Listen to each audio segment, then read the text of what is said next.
Jungle. Audio Jungle.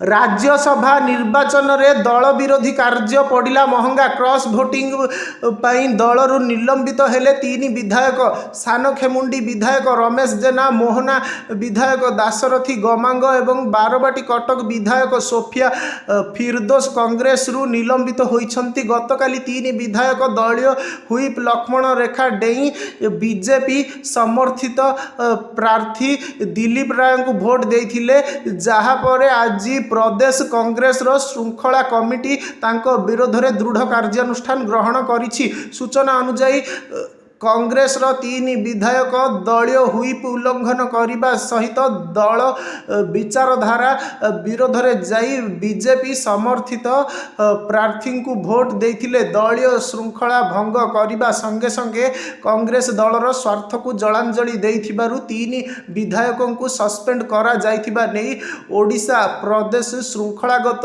कार्यानुष्ठान committee अध्यक्ष सुजित पाढ़ी सूचना देइछंती। सेहिपरि दल विरोधी कार्य पई कटक नगर सभानेत्री गिरिबाला बेहेरा को दलरू बहिष्कृत करा जाइछि। तांको प्राथमिक सदस्य पदरू बहिष्कार करिछि कांग्रेस।